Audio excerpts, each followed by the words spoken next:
Hello बच्चों, कैसे हैं आप सब। मेरा नाम है आशीष पांडे। आप पढ़ रहे हैं द टॉपिक मास्टर अपने प्यारे से यूट्यूब चैनल पर। यह है unsolved series for UP board English medium के लिए। रोज रात 8 में हम एक सेट के साथ आते हैं। आज हम आए हैं सेट नंबर 3 के साथ।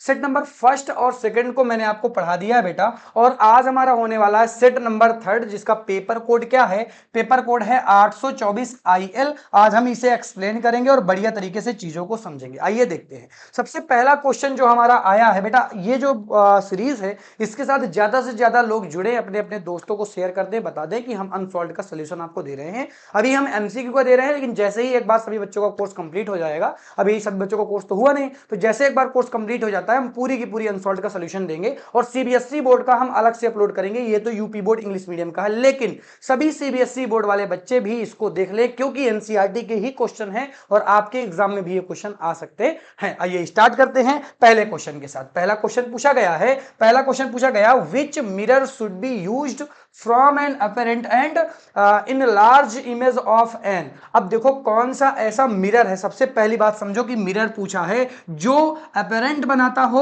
और इन लार्ज इमेज बनाता हो। बताओ कौन सा है। तो आपको पता है कि आपका जो ऑप्शन हो जाएगा वो हो जाएगा कॉनकेव मिरर। अब बच्चे कंफ्यूज हो जाते हैं, सर ये जो अपेरेंट वाली बात है ये तो कॉन्वेक्स के लिए रहती है, तो ये कॉनकेव कैसे आ गया। तो बेटा कॉनकेव में टोटल कितनी इमेज बनती हैं। कॉनकेव में जो टोटल इमेज बनती हैं वो 6 इमेज फॉर्म होती हैं। कितनी इमेज, 6 इमेज। और जो 6th कंडीशन है ना, कंडीशन नंबर 6 है, उसमें आपने पढ़ा होगा कि हम लोग क्या करते हैं, हम पोल और फोकस, ये आपका पोल हो गया, ये आपका फोकस हो गया, इन दोनों के बीच में हम ऑब्जेक्ट को रखते हैं तो एक इमेज फॉर्म होती है जो बाहर की तरफ इमेज फॉर्म होगी और ऑब्जेक्ट से बड़ी इमेज फॉर्म होती है। जबकि कॉनकेव के अलावा कॉन्वेक्स की अगर मैं बात करूं तो उसमें छोटी छोटी इमेज बनती हैं। इसलिए यहां पर अगर इनलॉर्ज की बात किया है तो हम लोग कॉनकेव मिरर को ही देखेंगे। आइए नेक्स्ट क्वेश्चन की बात करते हैं। अब नेक्स्ट क्वेश्चन सेम क्वेश्चन है, बट ये किसके लिए है बेटा, इस बार ये क्वेश्चन जो पूछा गया है फॉर लेंस के लिए पूछा गया है। और यहां से क्वेश्चन आता ही आता है। जब लेंस के लिए है तो लेंस जस्ट अपोजिट हो जाएगा। कौन सा ऑप्शन सही हो जाएगा, कॉन्वेक्स। और कॉन्वेक्स में भी यही सेम चीजें हैं कि इमेज 6 बनती हैं, 6 नंबर कंडीशन है और 6 नंबर कंडीशन में ही बड़ी इमेज बनती है। ये बातें आपको क्लियर हो गई होंगी। मैं अगले क्वेश्चन की तरफ बढ़ूंगा। क्वेश्चन नंबर 3 की तरफ हम बात करेंगे। 3 की तरफ सभी बच्चे आ गए हैं क्या, ठीक है, सभी बच्चे जुड़ चुके हैं। और जल्दी जल्दी बच्चे आ जाए भैया, 8 बजे रोज हम आपसे मिलते हैं, 8 बजे रोज हम आपसे मिलते हैं। आ जाओ आ जाओ, बात करते हैं नेक्स्ट क्वेश्चन की। नेक्स्ट क्वेश्चन पूछा गया, the reason of blue colour of the sky, यानी कि आपके आकाश का रंग जो नीला है उसका रीजन क्या होता है। बट आपको पढ़ाया हो गया था स्कैटरिंग ऑफ लाइट, बहुत सारे एग्जांपल इसके दिए गए थे, तो ये आपका 3rd नंबर सही हो जाएगा। नेक्स्ट क्वेश्चन है, the speed of light is maximum in. बेटा मैक्सिमम स्पीड होती है वैक्यूम में, कितनी होती है बता दो। होती है बेटा 3 × 10⁸ मीटर पर सेकेंड स्पीड होती है, मैक्सिमम स्पीड होती है। ये कहां पर होती है, वैक्यूम में होती है। आप सभी बच्चों को पता होगा, ठीक है। अगला क्वेश्चन पूछा गया बेटा, बहुत ही प्यारा सा क्वेश्चन है, मैं एक्सप्लेन करता हूं। इस क्वेश्चन में कहा गया है आपके पास 3 रेजिस्टेंस है, तीनों रेजिस्टेंस को सीरीज ऑर्डर में, यहां पर देख लो, सीरीज ऑर्डर यानी सीरीज कॉम्बिनेशन में ऐड किया गया है, तो उसमें क्या सेम होगा।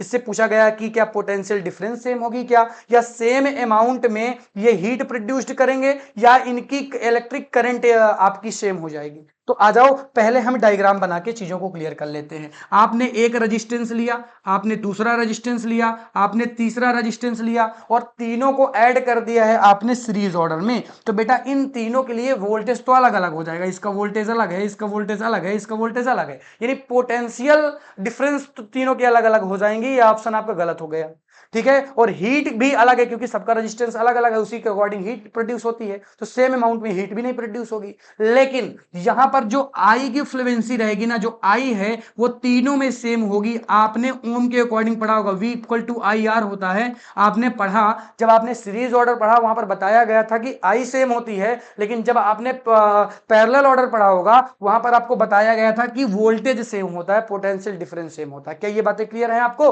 ठीक है। तो इसका कौन सा आंसर सही हो जाएगा बेटा? ऑप्शन नंबर थर्ड सही हो जाएगा। नेक्स्ट क्वेश्चन की बात करते हैं, क्वेश्चन नंबर 6 की बात करते हैं। बहुत ही प्यारा सा क्वेश्चन है और आपकी छोटी सी डिफिनेशन, सॉरी छोटी सी यूनिट पूछी गई है। अब यूनिट किसकी पूछी गई है? पोटेंशियल डिफरेंस की। सभी बच्चों को पता है कि पोटेंशियल डिफरेंस को वोल्ट से इंडिकेट करते हैं, यानी इसकी जो इंडिकेट क्या करते हैं, वोल्ट, इसकी क्या हो जाती है? यूनिट हो जाती है, कॉमन यूनिट हो जाती है। बताओ, अब मुझे कमेंट करके बताओ कि पोटेंशियल डिफरेंस का फॉर्मूला क्या होता है। सभी बच्चे कमेंट करेंगे, सभी बच्चे कमेंट करेंगे, मैं देखूंगा पोटेंशियल डिफरेंस का फॉर्मूला क्या होता है। What is the formula of potential difference? Next question की बात करते हैं। नेक्स्ट क्वेश्चन है आपका मैग्नेटिक फील्ड से, और आपसे पूछा गया क्या? आपसे पूछा गया, आपने मैग्नेटिक फील्ड में एक फॉर्मूला पढ़ा होगा क्या? FBIL, FBI आपने एक फार्मूला पढ़ा है। ये तीनों एक दूसरे के क्या होते हैं? परपेंडिकुलर होते हैं। अगर B परपेंडिकुलर है तो FB होगा और IB होगा। ये आपने पढ़ा होगा फ्लेमिंग वाले रूल से। आपने,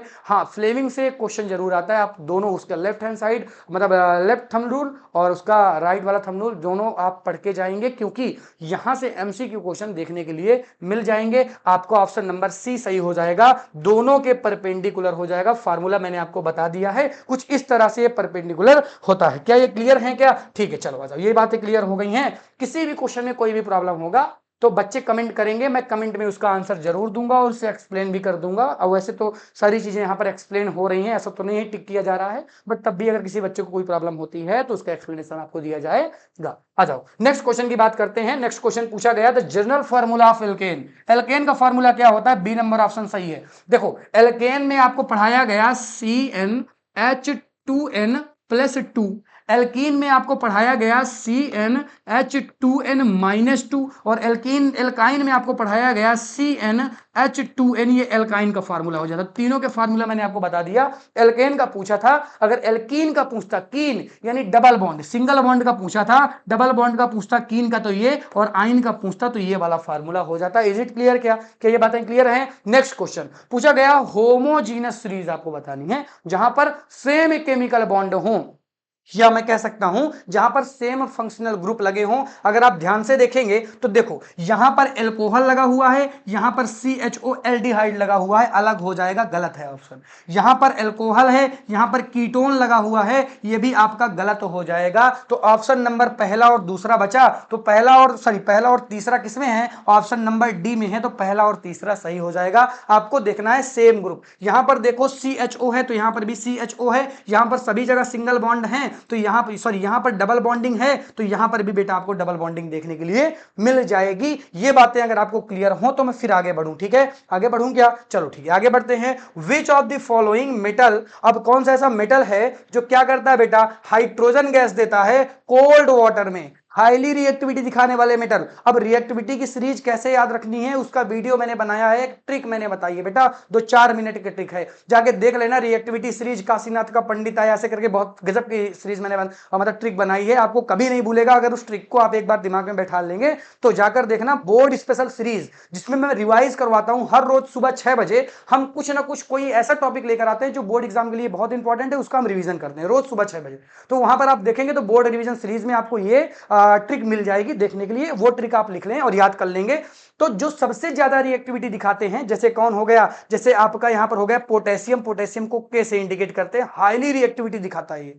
तो ज्यादा रिएक्टिव जो आपके मेटल्स होते हैं वो कोल्ड वाटर के साथ रिएक्ट करते हैं और हाइड्रोजन गैस फॉर्म करते हैं। ऑप्शन नंबर सी सही हो जाएगा, ऑप्शन नंबर सी सही हो जाएगा। आ जाओ बात करते हैं क्वेश्चन नंबर 11 की। क्वेश्चन नंबर 11 की बात करते हैं। क्वेश्चन नंबर 11 आपसे क्या पूछा गया है? क्वेश्चन नंबर 11 पूछा गया है सॉल्यूशन हैविंग 0 pH। अगर आपके पास एक सॉल्यूशन है उसकी pH 0 है तो बताओ वो क्या होगा? बच्चे कहते हैं सर न्यूट्रल हो जाएगा। गधों, थोड़ा सा देख लिया करो। 0 pH है तो 0 से 7 तक की pH एसिडिक को बताती है और 0 वाला मोर एसिडिक हो जाएगा। ठीक है, चलो आ जाओ बात करते हैं क्वेश्चन नंबर 12 की। क्वेश्चन नंबर 12 में पूछा गया है कि जब CO2 और H2O आपस में रिएक्ट करते हैं तो क्या बनता है? अरे आपने फोटोसिंथेसिस पढ़ा होगा, ग्लूकोज बनता है भैया। क्या बनता है? ग्लूकोज। जब CO2 और H2O को रिएक्ट करवाया जाता है तो सभी बच्चों को पता है सनलाइट प्रेजेंट होती है और यहां पर ग्लूकोज बनता है C6H12O6 और साथ ही साथ में ऑक्सीजन और वाटर के मॉलिक्यूल्स भी बनते हैं। ऑप्शन नंबर ए सही हो जाएगा। नेक्स्ट क्वेश्चन है, नेक्स्ट क्वेश्चन पूछा गया है कि आपको एक रिएक्शन दी गई है, ये रिएक्शन में यहां पर क्या यूज किया गया है, आपसे ये क्वेश्चन पूछा गया है और कुछ ऐसा सामने मतलब बन रहा है। तो अगर आप ध्यान से देखेंगे बच्चा, तो ध्यान से देखेंगे तो यहां पर यूज किया गया है CH3COONA। ये किसके साथ रिएक्ट करेगा कि बनेगा CO3 और यहां पर बन जाएगा क्या, CH4। बताओ जल्दी से सभी बच्चे कमेंट करेंगे कि इसका ऑप्शन क्या हो जाएगा। जल्दी जल्दी कमेंट करो, मैं एक बार कमेंट देखता हूं सब बच्चों की। कौन कमेंट कर रहा है भैया, जल्दी से बताओ। ठीक है, कौन कमेंट कर रहा है, ठीक है, NaOH आप बता रहे हैं क्या, ठीक, बिल्कुल सही ऑप्शन है, NaOH आपका सही हो जाएगा। बहुत अच्छी बात है कि आपको आ रहा है। आ जाओ आ जाओ, नेक्स्ट क्वेश्चन की बात करते हैं, क्वेश्चन नंबर 14। किसी क्वेश्चन में कोई भी प्रॉब्लम हो, क्या प्रॉब्लम है, क्या नहीं समझ में आया, आपको कमेंट करना है, आपका आंसर आपके पास पहुंच जाएगा, एक्सप्लेनेशन आपको पहुंच जाएगा। नेक्स्ट क्वेश्चन है, अब यहां से बायोलॉजी स्टार्ट हो जाती है। प्यारा सा क्वेश्चन पूछा गया है कि फंक्शन ऑफ फ्लोएम, फ्लोएम का फंक्शन क्या है। अरे सभी बच्चों को रटा दिया जाता है कि ये क्या करता है, ये फूड का ट्रांसपोर्टेशन करता है। किसका ट्रांसपोर्टेशन करता है बच्चा, फूड का ट्रांसपोर्टेशन करता है। नेक्स्ट क्वेश्चन आया आपके डाइजेशन से कि डाइजेशन कहां से स्टार्ट हो जाता है। बच्चे कहते हैं सर स्टमक में स्टार्ट होता है या लीवर में स्टार्ट होता है। भैया ये आपके माउथ में ही स्टार्ट हो जाता है। सबसे पहले स्टार्च का डाइजेशन होता है माउथ में ही होता है। कितने परसेंट स्टार्च का डाइजेशन माउथ में होता है, सभी बच्चे कमेंट करेंगे, मैं देखूंगा, सभी बच्चे कमेंट करेंगे, मैं देखूंगा। Next question, which of the following is a plant hormone, कौन सा प्लांट हार्मोन है। तो बेटा आपने पढ़ा होगा ये थायरोक्सिन हमारा हार्मोन हो जाता है और इंसुलिन भी हमारा हार्मोन हो जाता है और ये क्या है, एस्ट्रोजन भी हमारा हार्मोन हो जाता है। लेकिन जिब्रेलिन आपने नहीं पढ़ा हुआ है, तो बेटा ये सभी ऑप्शन गलत हो जाएंगे। जो जिब्रेलिन होता है बेटा ये प्लांट हार्मोन है। क्या हार्मोन है, प्लांट हार्मोन। मुझे बताओ जिब्रेलिन क्या काम करता है, इसमें सभी बच्चे कमेंट करेंगे। ठीक, चलो आ जाओ, क्वेश्चन नंबर 17, 18, 19 और 20, यानी कि लास्ट स्लाइड है। 20 क्वेश्चन ही आपके हर एक सेट में पूछे जाते हैं। क्वेश्चन ये है, आपसे पूछा गया कौन सा हार्मोन है जो ग्रोथ हार्मोन है। बताओ, सॉरी, कौन सी ग्लैंड है जो ग्रोथ हार्मोन को प्रोड्यूस करती है। सभी बच्चों को पता होगा मास्टर ग्लैंड यानी पिट्यूटरी ग्लैंड, सब बच्चों को। अच्छा, बच्चे का कंफ्यूजन ये आ रहा है, कमेंट ये आ रही है कि सर क्वालिटी नहीं सही है। बेटा 360 में देखो ना, 360 में क्वालिटी वेल एक्यूरेट दिखेगी आपको। नेक्स्ट क्वेश्चन पूछा गया, which one of the following formed inside of another, यानी कि पूछा गया है आपसे, सॉरी एंथर, एंथर, तो पूछा गया एंथर कहां से फॉर्म होता है या एंथर से क्या फॉर्म होते हैं। तो भैया एंथर से पोलन ग्रेन्स फॉर्म होते हैं। आप सभी बच्चों को पता होगा कि इस तरह से हम स्टेमेन को बनाते हैं, ये हमारा एंथर वाला पोर्शन हो जाता है और एंथर में क्या होते हैं, पोलन ग्रेन्स होते हैं। तो एंथर से पोलन ग्रेन्स बनते हैं। ऑप्शन नंबर बी आपका सही हो जाएगा। पूछा गया अगला कि reproductive organs of flower is, flower में रिप्रोडक्टिव ऑर्गन्स कौन से होते हैं। तो भैया ये जो कैलिक्स है, जो कैरोला है, तो ये तो हो गए बाहरी के मतलब बाह्य स्ट्रक्चर है, आउटर स्ट्रक्चर हो जाते हैं। बट आपका जो गैनोसियम है ये आपका रिप्रोडक्टिव ऑर्गन हो जाएगा। ठीक है, ऑप्शन नंबर सी सही हो जाएगा, ऑप्शन नंबर सी सही हो जाएगा। अगला क्वेश्चन पूछा गया है कि ओजोन लेयर हमें प्रोटेक्ट करती है, एक्सरे से क्या, नहीं भैया ऐसा कुछ नहीं है। आपको पता होगा, आपने अल्ट्रावायलेट का रेज के बारे में पढ़ा होगा, तो ये उसी से हमें क्या करती है, प्रोटेक्ट करती है। बाकी गामा और एक्सरे वगैरह तो भगवान नहीं कर, मतलब सन नहीं कर रहा है ना, हमें जो प्रोटेक्ट करती है ये करती है अल्ट्रावायलेट रेज से। क्या बातें क्लियर हैं क्या, ठीक है। तो आज का अनसॉल्व्ड जो कि था सेट नंबर 3, पेपर कोड था 824 IL, सॉल्व हो चुका है। सभी बच्चों ने एक्सप्लेनेशन को देखा होगा, सभी बच्चों को समझ में आया होगा। हमारा टारगेट ये है कि हम आपका कम से कम समय लें। सुबह 6 बजे जो सीरीज चल रही है बेटा उसको जरूर देखें, वहां पर हम रिवीजन करवा रहे हैं मोस्ट इंपॉर्टेंट क्वेश्चन के साथ। धन्यवाद, tata, bye bye, good night.